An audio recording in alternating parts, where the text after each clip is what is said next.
Olá, meu nome é Manuel Gibson. Bem-vindos a mais um dos cadernos de tecnologia aplicada, telecomunicações.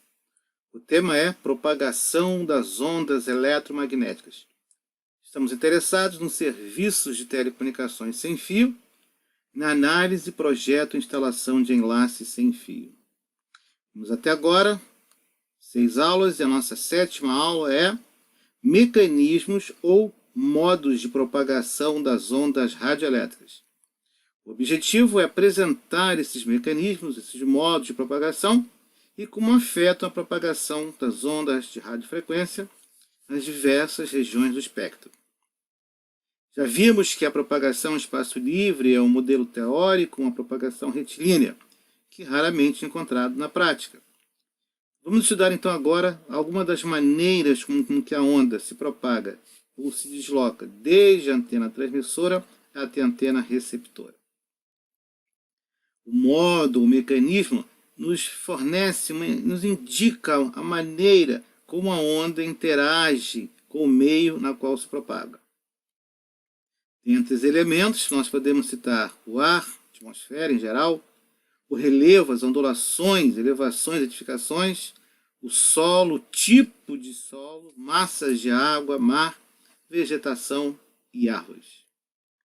Um dos problemas críticos é a determinação do modo, o mecanismo dominante para o enlace que nós desejamos estabelecer. O modo de propagação é função primordialmente da frequência de operação e de outros fatores, tais como relevo, solo, potência de saída e tipos de antena. Embora possam ocorrer diversos modos pelos quais o sinal alcança a antena receptora, o projeto é geralmente baseado em um modo dominante. Na prática, nada impede que outros modos possam surgir no enlace real. Ao escolhermos de forma correta, segundo as recomendações da Anatel, a frequência e os demais parâmetros do enlace, podemos estabelecer limites razoáveis para que ocorra esse modo de propagação dominante.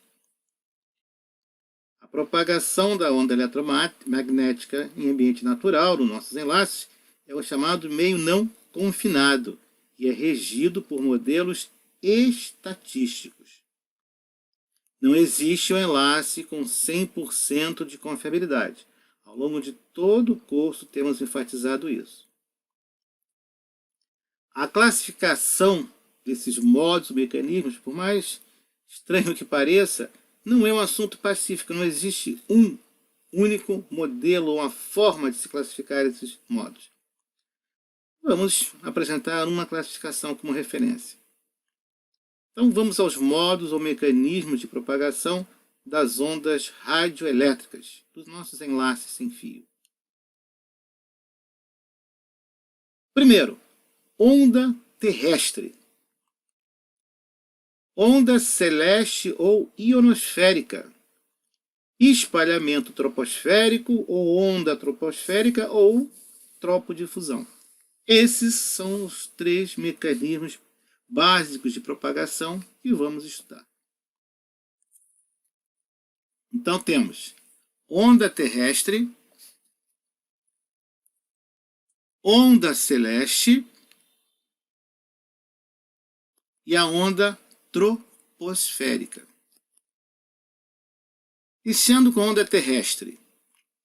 Esse modo vai se caracterizar, basicamente, pela influência dominante do solo, tanto o relevo quanto a vegetação.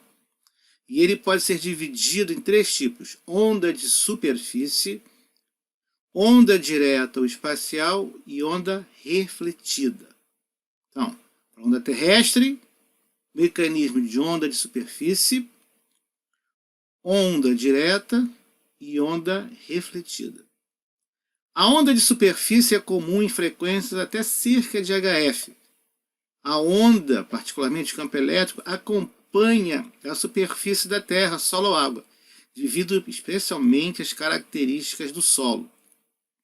O campo elétrico, conforme se propaga, tende a ocorrer perdas e ocorrer um tombamento desse campo, O mecanismo de difração também sustenta a propagação além do horizonte desse modo de propagação.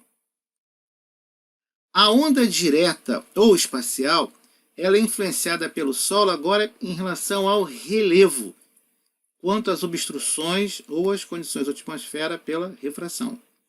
É o mecanismo típico das ligações em visibilidade, de V até EHF. Caso a onda, feixe de energia, incida no solo ou uma superfície refletora, vai ocorrer o mecanismo de onda refletido, que é profundamente influenciado pela frequência e pelo tipo de material no qual ocorre a reflexão, seja pela condutividade quanto pelas irregularidades.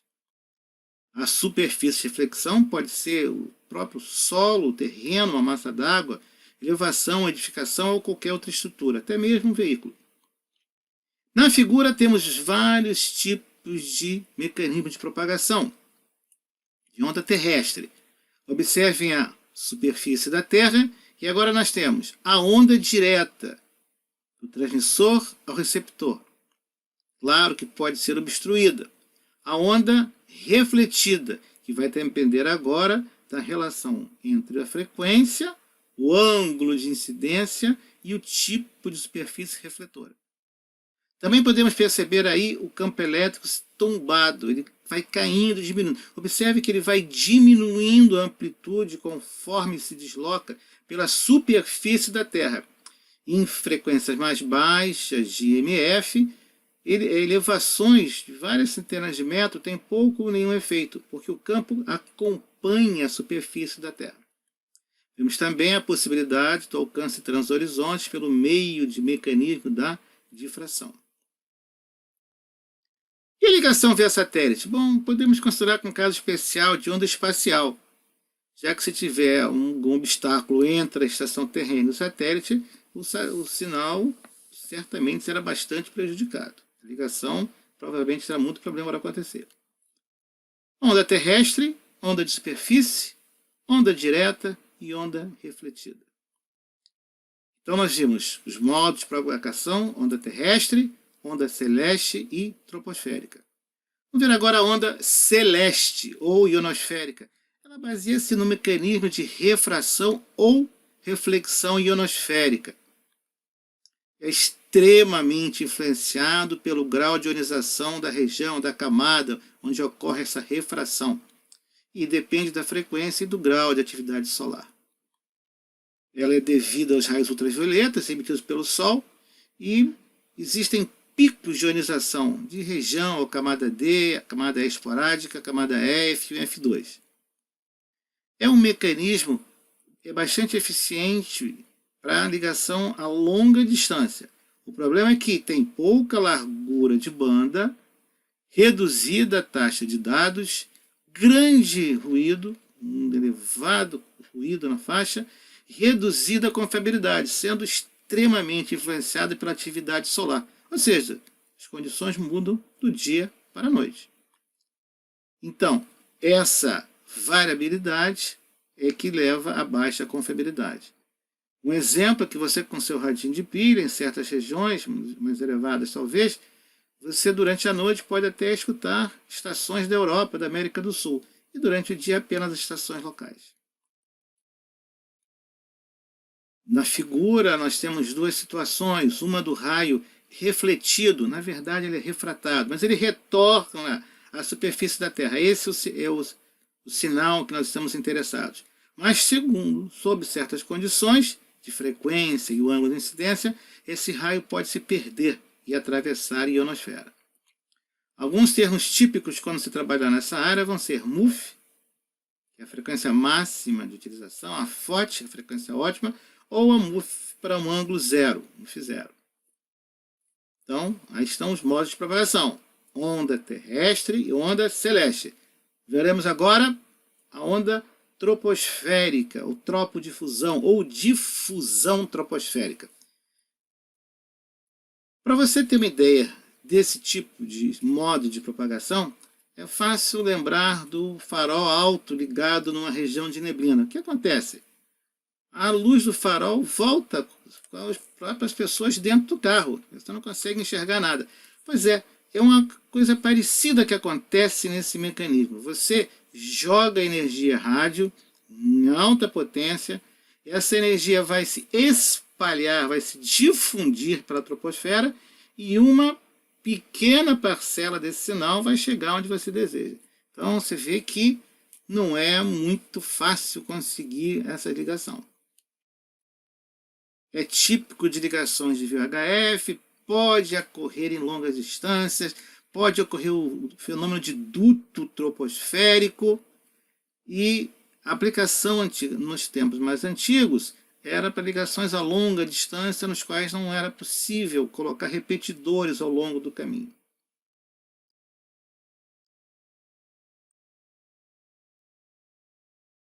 Aí está a figura mostrando o transmissor jogando a sua energia na troposfera e uma parcela pequena voltando ou indo na direção do receptor.